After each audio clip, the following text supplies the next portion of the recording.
আসসালামু আলাইকুম, শুভেচ্ছা সহ সবাইকে আমন্ত্রণ চ্যানেলের সংবাদে। আর এখনকার সংবাদ আয়োজনে আপনাদের সাথে আছি আমি আনিকা জাহিন। বিস্তারিত সংবাদের শুরুতেই জানিয়ে দিচ্ছি ফ্রেশ আটা ময়দা সুজির সংবাদ শিরোনামগুলো। বন্দরে মার্কিন অবরোধ চললে আবারও হরমুজ প্রণালী বন্ধে ইরানের হুঁশিয়ারি, জাহাজ চলাচলে তেহরানের বিভিন্ন শর্ত। আগামী বছর থেকে হজের খরচ কমানোর চেষ্টা করবে সরকার, বললেন প্রধানমন্ত্রী। প্রথম হজ ফ্লাইট উদ্বোধন।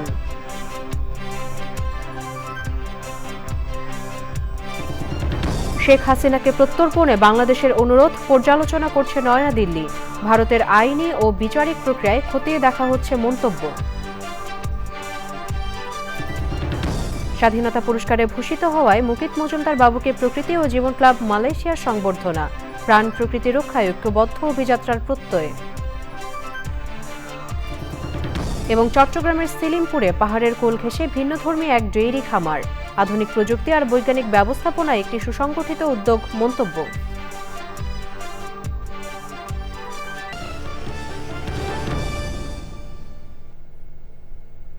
সংবাদ শিরোনামগুলো জানাছিলাম। এখনকার এই সংবাদ আয়োজনে একই সঙ্গে চ্যানেল আর ইউটিউব চ্যানেল এবং চ্যানেল আর ওটিটি প্ল্যাটফর্ম আইস্ক্রিনে লাইভ স্ট্রিম হচ্ছে। যাচ্ছে বিস্তারিত সংবাদ। আর শুরুতেই ইরান যুদ্ধের 50তম দিন।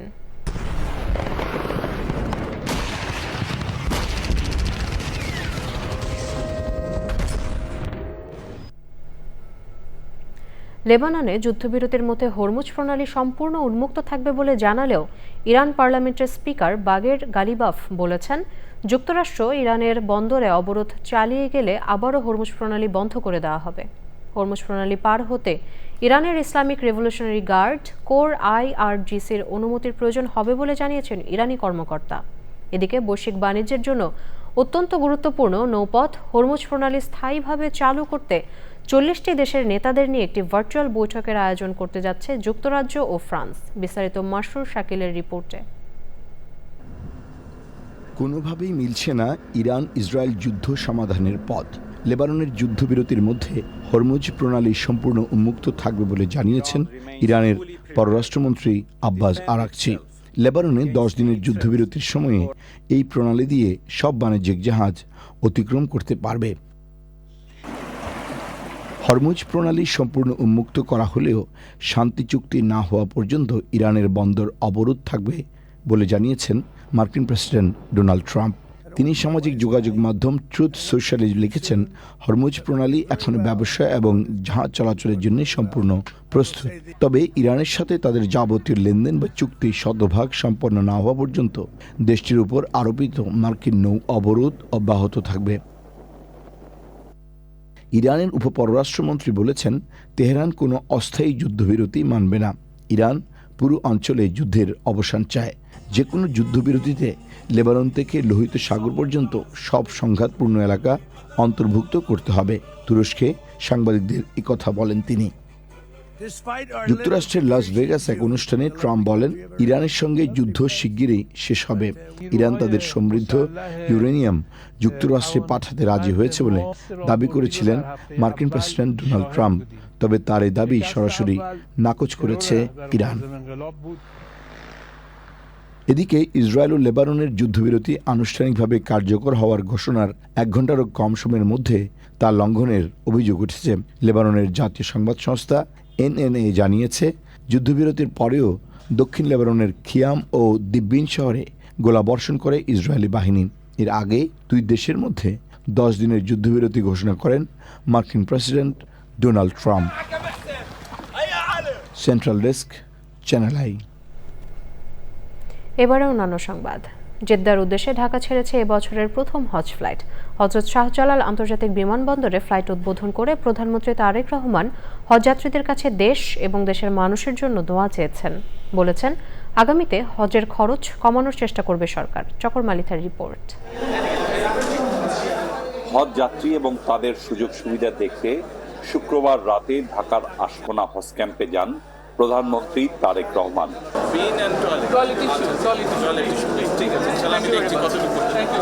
কুশল বিনিময়ের পর প্রধানমন্ত্রী সরাসরি চলে যান হজ যাত্রীদের ডরমেটরিতে।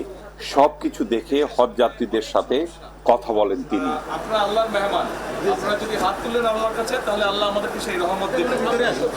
হজ যাত্রীদের সাথে মোনাজাতে শরীক হন প্রধানমন্ত্রী।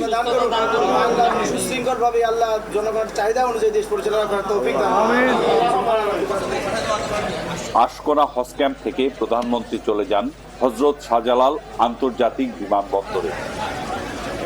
সংশ্লিষ্ট মন্ত্রণালয়ের মন্ত্রী এবং ঢাকায় সৌদি আরবের রাষ্ট্রদূতকে নিয়ে প্রধানমন্ত্রী উঠে পড়েন হজের প্রথম ফ্লাইট BG3001-এ।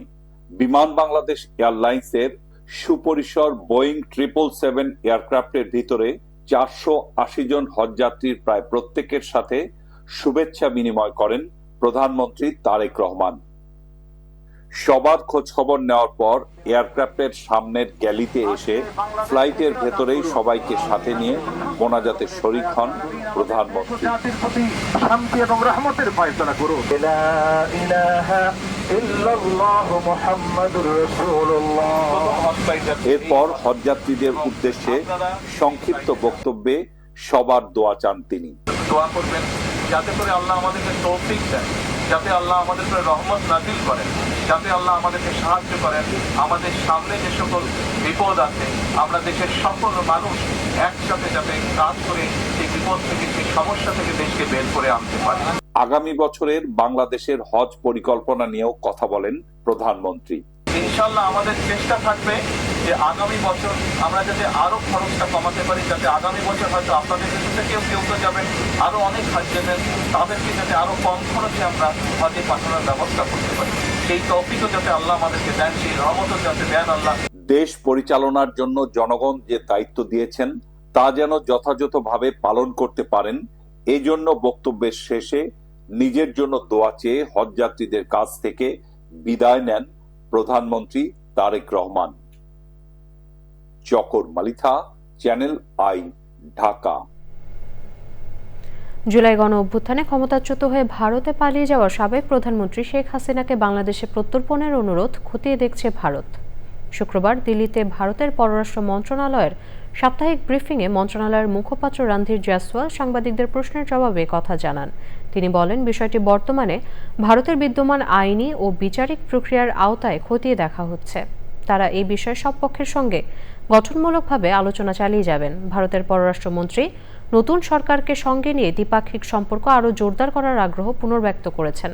বিশেষ করে বাণিজ্য, জ্বালানি ও আঞ্চলিক নিরাপত্তা খাতে সহযোগিতা বাড়াতে উভয় দেশই আনুষ্ঠানিক প্ল্যাটফর্ম ব্যবহার করে কাজ এগিয়ে নেওয়ার বিষয়ে সম্মত হয়েছে।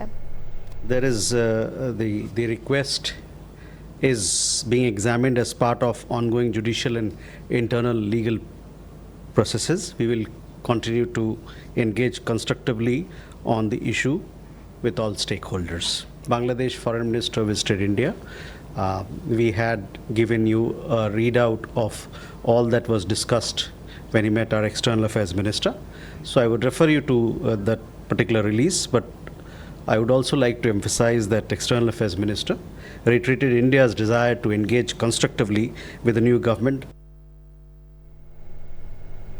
ঋণের কিস্তি ছাড় নিয়ে এখনো কোনো সিদ্ধান্ত জানায়নি আন্তর্জাতিক মুদ্রা তহবিল IMF। ওয়াশিংটন ডিসিতে সংস্থার উপব্যবস্থাপনা পরিচালক নাইজেল ক্লার্কের সঙ্গে বৈঠক শেষে অর্থমন্ত্রী আমির খসরু মাহমুদ চৌধুরী বলেছেন, কিছু বিষয়ে তাদের সঙ্গে আরও আলোচনা দরকার। তার আশা 2 সপ্তাহের মধ্যে সেগুলো সমাধান হয়ে যাবে, তবে দেশের স্বার্থ সরকারের অগ্রাধিকারে থাকবে। সমাপনী সংবাদ সম্মেলনে IMF-এর পরিচালনা পর্ষদের সভাপতি সৌদি আরবের অর্থমন্ত্রী মোহাম্মদ আল জাদান আবারও হরমুজ প্রণালীতে জাহাজ চলাচল স্বাভাবিক রাখা এবং যুদ্ধ বন্ধে সদস্য দেশগুলোর সহযোগিতা চেয়েছেন। রিজভি নওয়াজের রিপোর্ট। IMF-এর সঙ্গে $5.5 বিলিয়ন ঋণ কর্মসূচি চলছে বাংলাদেশের। এ পর্যন্ত 5 কিস্তিতে $3.5 বিলিয়ন ঋণ পেয়েছে বাংলাদেশ। অন্তর্বর্তী সরকারের আমলে স্থগিত করে রাখা 2টি কিস্তির $1.3 বিলিয়ন ছাড়ে আলোচনা চলছে। জুনের মধ্যে টাকা পাওয়ার আশাও করছে সরকার। IMF-এর সদর দপ্তরে বৈঠক শেষে বিষয়টি নিয়ে কথা বলেন অর্থমন্ত্রী। আমি তো মনে করি এখনো আমরা আলোচনা চলছে, সামনের দিকে যে বিষয়গুলো এখনো রিজলভ হয় নাই এগুলো আগামী দিনে আলোচনার মধ্যে আসবে, এটাই পরিষ্কার সিদ্ধান্ত। তারা হ্যাঁ না তো বলার কোনো সুযোগ নাই। আর এটা বুঝতে হবে বিষয়গুলো একটা চলমান প্রক্রিয়া, এটা কোনো একদিনের সিদ্ধান্ত না, 1 ঘন্টার সিদ্ধান্ত না, এটা চলতেই থাকবে আলোচনা। এই 15 দিন পরও আবার আলোচনা চলবে, তারপরেও চলবে। তো এইসব হচ্ছে this is all work in progress, চলতে থাকবে এবং যত যেতে থাকবো আমরা এর মধ্যে সমাধান হবে, এর মধ্যে আমাদের কাজও চলতে থাকবে। পরিচালনা পর্ষদের বৈঠক নিয়ে সংবাদ সম্মেলনে জানানো হয় 7 বছর পর আবারও IMF এর সদস্যপদ পুনর্বহাল করেছে Venezuela. Tough reality, shock upon shock upon shock, debt upon debt upon debt, and that in that environment yet another fiscal pressure comes upon them. It's a persistent uncertainty in the global economy. That said, persistent does not mean paralysis. It is our hope that the peace will soon be restored around the world. Kristalina গিওর্গিভা জানান, MD নিয়োগের শর্তাদি প্রতিযোগিতামূলক করা সহ কঠিন কিছু সংস্কার প্রস্তাব অনুমোদিত হয়েছে এবার। বিপুল সংখ্যাগরিষ্ঠতা নিয়ে বিজয়ী বিএনপির নেতৃত্বে গঠিত সরকারের অর্থমন্ত্রী আমির খসরু মাহমুদ চৌধুরীর নেতৃত্বে 11 সদস্যের যে দলটি বিশ্বব্যাংক গ্রুপের বসন্তকালীন সভায় এসেছিল, তারা বিভিন্ন পর্যায়ের বৈঠকে বাংলাদেশ সরকারের অগ্রাধিকারগুলো জানিয়ে গেলেন। এখন অপেক্ষা উন্নয়ন সহযোগীদের কে কতটুকু কিভাবে সাড়া দেবে সেটা জানার জন্য। কিন্তু এর সব কিছু নির্ভর করবে বাংলাদেশ কিভাবে দর কষাকষি করছে তার ওপর। Rizvi Nawaz, channel I, Washington DC, যুক্তরাষ্ট্র। পরিবেশ প্রতিবেশ রক্ষায় নিরলস প্রয়াসের অবদানের জন্য বাংলাদেশের সর্বোচ্চ বেসামরিক সম্মাননা স্বাধীনতা পুরস্কার প্রাপ্তিতে প্রকৃতিবন্ধু বীর মুক্তিযোদ্ধা মুকিত মজুমদার বাবুকে সংবর্ধনা প্রদান করেছে প্রকৃতি ও জীবন ক্লাব মালয়েশিয়া। এ সময় উপস্থিত বিশেষজ্ঞ ও বিশিষ্টজনরা অভিনন্দন জানানোর পাশাপাশি প্রাণ প্রকৃতি রক্ষায় ঐক্যবদ্ধ অভিযাত্রার প্রত্যয় ব্যক্ত করেন। বিস্তারিত আলিমাল রাজির রিপোর্টে।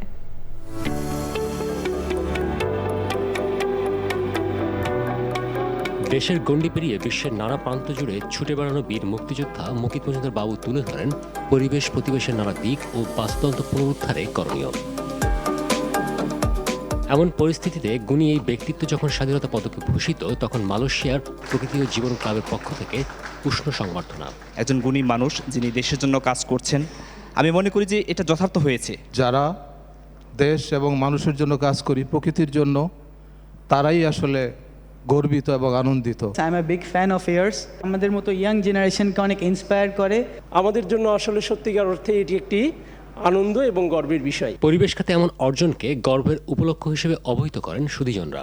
স্বাধীনতা পুরস্কারটা শুধুমাত্র দেশের স্বাধীনতা পুরস্কার না, এটা মনে করি প্রকৃতির যে স্বাধীনতা সেটার জন্য বাবু স্যারের যে কন্ট্রিবিউশন এটা পুরস্কার হিসেবে গণ্য হবে। স্বাধীনতা পদকে পরিবেশ বিষয়ক অবদানের জন্য স্বাধীনতা পদক দেওয়া হয়েছে। এটা একটা বড় সূচনা, সুন্দর সূচনা।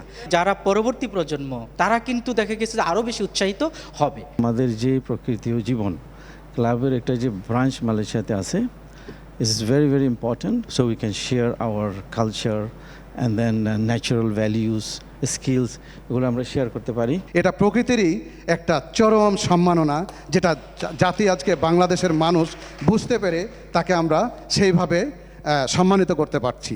এবং একই সাথে আমি বলবো এটা আমাদের সবার জন্য একটা চরম সম্মাননা। পরিবেশ খাতে স্বাধীনতা পদকের প্রচলনে ধৈর্য রক্ষার অভিযাত্রায় গতি আসবে বলে মত বিশিষ্টজনদের। মুকিত মজুমদার বাবু স্যার, উনি আসলে বাংলাদেশের সর্বোচ্চ যে সম্মান, সেই সর্বোচ্চ সম্মানটা নিয়ে এসেছে আমাদের জন্য, স্বাধীনতা পদক। এটা আমাদের জন্য, ওনার জন্য অ্যাচিভমেন্ট, আমাদের জন্য প্রাউড। স্যার দীর্ঘদিন যাবৎ প্রকৃতি জীবন নিয়ে কাজ করছে। এই যে স্যার যে পুরস্কারটা পেয়েছেন, স্বাধীনতা পুরস্কার, এটা আমি মনে করি স্যারের প্রাপ্য ছিল, এজন্য আমরা গর্ব ফিল করছি। অভিনন্দন জানাচ্ছি। আমি ওনার সাথে অনেক দিন ধরে ওঠা বসা করি। ওনার সাথে বাংলাদেশ সরকারের যে জলবায়ু পরিবর্তন সংক্রান্ত যে সমস্ত পরামর্শ কমিটি আছে, উনিও সদস্য, আমিও সদস্য। সেখানে সরকারকে গাইড করেন, কথা বলেন যে বৈশ্বিক পর্যায়ে যে আলোচনা হয় সেখানে কি কথা বলতে হবে, কি কথা তুলতে হবে। দেশ বিদেশের প্রাজ্ঞজনের সম্মাননা সিক্ত হয়ে আরও বড় পরিসরে কাজ করে যাওয়ার প্রত্যয় ব্যক্ত করেছেন প্রকৃতিবন্ধু বীর মুক্তিযোদ্ধা মুকিত মজুমদার বাবু। স্বাধীনতা পদক শুধু স্বাধীনতা পদকই নয়, এটা কিন্তু প্রকৃতি পরিবেশের জন্য একটা স্বাধীনতার বার্তা নিয়ে আসছে। কারণ এর আগে কিন্তু এই ক্যাটাগরিটা ছিল না। আসলে বাংলাদেশের তো সমস্যার অন্ত নাই, মাটি দূষণ, পানি দূষণ, বায়ু দূষণ, দূষণে কিন্তু জর্জরিত বাংলাদেশটা। তো সেখানে বাংলাদেশে যে জীববৈচিত্র্য, এই জীববৈচিত্র্য কিন্তু পৃথিবীর অনেক দেশেই নাই। মধ্যপ্রাচ্যের দিকে তাকাই, মধ্যপ্রাচ্যে কি আছে? কিছুই নাই, বালি ছাড়া। সেখানে তারা কি করছে? গাছ লাগাচ্ছে, ঘাস লাগাচ্ছে, ওয়াটার বডি তৈরি করছে, বিভিন্ন দেশ থেকে প্রাণী নিয়ে আসছে তাদের তপ্ত মরুভূমিকে শীতল করার জন্য, ইকোসিস্টেমকে ব্যালেন্স করার জন্য। এবং আমরা যদি না জাগি তাহলে কিন্তু আমাদের কখনোই আমাদের দেশটা, আমাদের যেই জায়গায় আমরা দেখতে চাই কিংবা যেভাবে আমরা বাংলাদেশটাকে ভালো রাখতে চাই সেটা সম্ভব না। আমাদের কিন্তু সবাইকে যার যতটুকু ক্ষমতা আছে তার সাথে মমতা মিশিয়ে কিন্তু আমাদের এগিয়ে আসতে হবে। সবাই দোয়া করবেন যাতে যে কাজ করছি সে কাজটিকে এগিয়ে নিয়ে যেতে পারি এবং আমার এই স্বাধীনতা পদকে যেন আমি ভুলে না যাই আমি কি করছি, এবং সেখানে যেন মনে হয় না যেন আমি অনেক কিছু পেয়ে গেছি, এটা যেন কখনোই আমার মধ্যে না আসে, সেই চেষ্টাই থাকবে এবং আপনাদের দোয়া আমাকে এগিয়ে নিয়ে যাবে। পরিবেশ সংরক্ষণ ছাড়াও নানা ক্ষেত্রে নিরলস অবদানের জন্য এবছর 15 বিশিষ্ট ব্যক্তি ও 5টি প্রতিষ্ঠানকে দেশের সর্বোচ্চ স্বীকৃতি স্বাধীনতা পদকে ভূষিত করে বাংলাদেশ সরকার। আলিমুল রাজি, চ্যানেল আই, কুয়ালালামপুর, মালয়েশিয়া। চট্টগ্রামের সিলিমপুরে পাহাড়ের কোল ঘেঁষে গড়ে উঠেছে ভিন্নধর্মী একটি ডেইরি খামার। ছোট পরিসরের হলেও আধুনিক প্রযুক্তি আর বৈজ্ঞানিক ব্যবস্থাপনায় এটি হয়ে উঠেছে একটি সুসংগঠিত উদ্যোগ। উচ্চশিক্ষিত তরুণ উদ্যোক্তা সাগর চৌধুরীর এই খামার এখন দিচ্ছে পুষ্টি, কর্মসংস্থান এবং নতুন আশার বার্তা। বিস্তারিত জানাচ্ছেন শাইখ সিরাজ। পাহাড় আর সবুজের মাঝে গোছানো এই আয়োজন চট্টগ্রামের সিলিমপুরের চৌধুরী অ্যাগ্রো ফার্ম। আয়তনে বড় নয়, তবে পরিকল্পনায় আধুনিক। আর এই পরিকল্পনার পেছনে আছেন ইংল্যান্ডে বিশ্ব বাণিজ্যে পড়াশোনা করা তরুণ উদ্যোক্তা সাগর চৌধুরী। সবাই হয়তো ছোটবেলায় গরু পছন্দ করে, বাট আমার পছন্দটা স্যার খুবই ব্যতিক্রম ছিল। মানে আমি সবকিছু ছেড়ে দিতে পারি কিন্তু গরু ছাড়তে পারবো না স্যার। আমরা পড়াশোনা করার কারণে যতটুকু এটা নিয়ে কাজ করতে পারছি, হয়তো ওই গ্র্যাজুয়েশন লেভেলটা না থাকলে হয়তো এত ইনডেপথে অ্যানালাইসিস করতে পারতাম না। পরিচ্ছন্ন পরিবেশ, উন্নত জাতের গাভী আর সুষম খাদ্য ব্যবস্থাপনায় এখানে দুধ উৎপাদনে রাখা হচ্ছে গুণগত মানের বিশেষ গুরুত্ব। প্রযুক্তি আর প্রকৃতির সমন্বয়ই এই খামারের মূল শক্তি। বালিতে যখন সে বসে ওদের হাঁটুতে কোনো জয়েন্ট পেইন এবং ফুলে যাওয়া এই জিনিসগুলো আসবে না, এক নাম্বার। সো গরুর লনজিভিটি বাড়ে। সানলাইট আমি চতুর্দিকে এমন ভাবে করছি যেন সানলাইটটা সবসময় বালির মধ্যে একটা আলো ছায়ার খেলা থাকে। ওই বালিটা আবার ড্রাই হচ্ছে, বালি ওদের পায়ের সাথে লেগে লেগে যখন অনেকটা নিচে নেমে যায় তখন আমরা ফ্রেশ বালি এটার উপরে আবার দিই। এবং এতে আপনি কি দেখেছেন ম্যাস্টাইটিস কম হয়? আমার ফার্মে একটাই ম্যাস্টাইটিস হয়েছে স্যার এই 10 বছরে। আচ্ছা, ম্যাস্টাইটিস একবার, একটা গরুরই হয়েছে 10 বছরে মাত্র একবার স্যার। ডেইলি কত মিল্ক পাচ্ছেন? আমরা 810 লিটার, 815 লিটারের। এখানে উৎপাদিত দুধ থেকে তৈরি হচ্ছে বিভিন্ন দুগ্ধজাত পণ্য। উৎপাদিত দুধের মূল্য সংযোজনের এই উদ্যোগটি যেন দুগ্ধ খাতের একটি কুটির শিল্প। এই খামার শুধু পুষ্টি চাহিদা পূরণই করছে না, সৃষ্টি করছে স্থানীয় কর্মসংস্থানের সুযোগ। শখ যখন পেশায় পরিণত হয়, সাফল্য সেখানে নিশ্চিত। শিক্ষিত তরুণরা তাদের নিজস্ব জ্ঞান দিয়ে যখন এই জাতীয় খামারগুলোকে বা এই উদ্যোগগুলোকে সফলতার একটা জায়গায় নিয়ে যান, তখন সেটি নিশ্চয়ই একটি উদাহরণ হিসেবে দাঁড়ায়। প্রয়োজন এদের এই অভিজ্ঞতাগুলো অন্যান্য খামারিদের মাঝে ছড়িয়ে দেওয়া। সে কারণে প্রয়োজন এদের পাশে রাষ্ট্রকে বা সরকারকে এসে দাঁড়ানো। তাহলে আমাদের এই খামারগুলো আরও অনেক বেশি টেকসই হবে। নতুন নতুন ধ্যান জ্ঞানে আমাদের খামারিরা অনেক বেশি এগিয়ে যাবে। চট্টগ্রামের সিলিমপুর থেকে শাইখ সিরাজ, চ্যানেল আই। গাজায় যুদ্ধবিরতি টিকিয়ে রাখতে প্রথমবারের মতো সরাসরি আলোচনায় বসেছে যুক্তরাষ্ট্র ও হামাস, যা মধ্যপ্রাচ্যের কূটনীতিতে নতুন সম্ভাবনার ইঙ্গিত দিচ্ছে। কায়রোতে অনুষ্ঠিত বৈঠকে মার্কিন প্রতিনিধি হিসেবে অংশ নেন আরিয়েল অ্যাডস্টোন এবং হামাসের পক্ষে ছিলেন খলিল আল হাইয়া। আলোচনায় যুদ্ধবিরতির প্রথম ধাপ বাস্তবায়ন, গাজায় হামলা বন্ধ এবং মানবিক সহায়তা প্রবেশ নিশ্চিত করার বিষয় গুরুত্ব পায়। তবে নিরস্ত্রীকরণ ইস্যুতে মতপার্থক্য রয়ে গেছে। বিশ্লেষকদের মতে এই সংলাপ সফল হলে দীর্ঘমেয়াদী স্থিতিশীলতার পথ খুলতে পারে।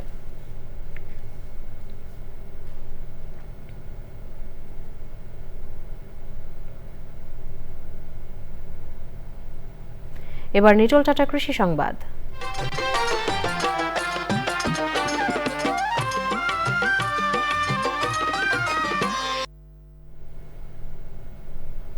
দিনাজপুরে তরুণ কৃষি উদ্যোক্তারা স্ট্রবেরি চাষ করে ব্যাপক সাফল্য পেয়েছেন। চাকরির পেছনে না ছুটে মেধা ও শ্রমকে কৃষিতে কাজে লাগিয়ে তাক লাগিয়ে দিয়েছেন। এই সাফল্য এখন অনেকেরই অনুপ্রেরণা। অনেকে আগ্রহী হয়ে উঠেছেন বিদেশি ফল চাষে।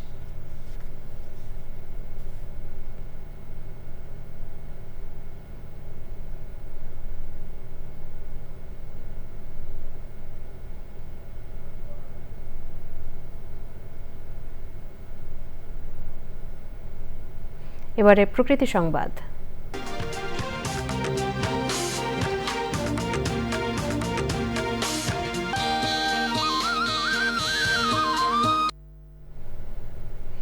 বাঙালির হাজার বছরের ঐতিহ্য আর সংস্কৃতিকে উজ্জীবিত করতে নতুন বছরে বাঙালি সংস্কৃতিকে ধারণ করি, সাংস্কৃতিক আগ্রাসন প্রতিরোধ করি, এই স্লোগানে শরীয়তপুরের সামাজিক ও সাংস্কৃতিক সংস্থা নানা কর্মসূচিতে উৎসব আয়োজন করেছে। মানুষের স্বতঃস্ফূর্ত অংশগ্রহণে আয়োজন এসেছে ভিন্ন মাত্রা।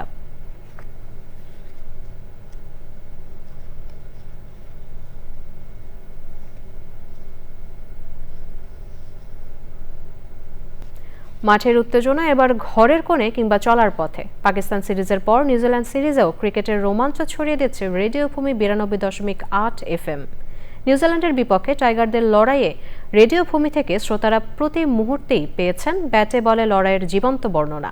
শুক্রবারের ম্যাচের ধারা বিবরণীতে অতিথি হিসেবে যুক্ত ছিলেন চিত্রনায়ক ওমর সানি। কেবল রেডিও সেটেই নয়, প্রযুক্তির কল্যাণে বিশ্বের যে কোনো প্রান্ত থেকে অনলাইনে ওটিটি প্ল্যাটফর্ম আই স্ক্রিনের রেডিও ভূমি থেকেও সরাসরি শোনা গেছে এই ধারা বিবরণী। মাঠের প্রতিটি 4 ছক্কা কিংবা উইকেটের পতন সবই নিপুণ শব্দশৈলীতে পৌঁছে গেছে ক্রিকেট প্রেমীদের কানে।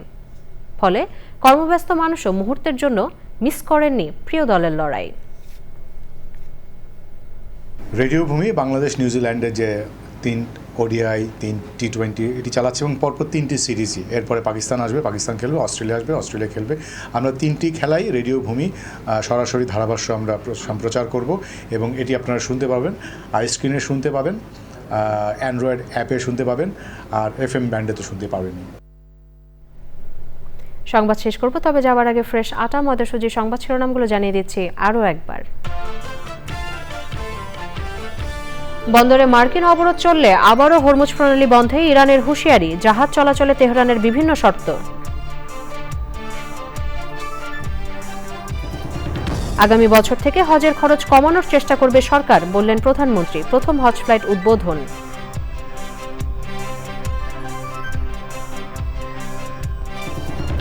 শেখ হাসিনাকে প্রত্যর্পণে বাংলাদেশের অনুরোধ পর্যালোচনা করছে নয়াদিল্লি।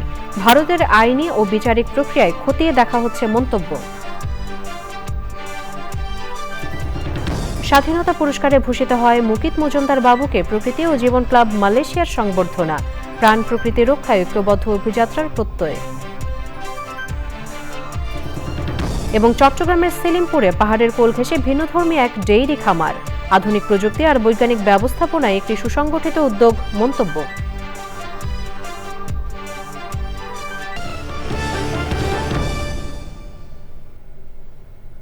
পরবর্তী সংবাদ দেখার আমন্ত্রণ রইল। তখন আমাদের সাথে থাকার জন্য সবাইকে অসংখ্য ধন্যবাদ।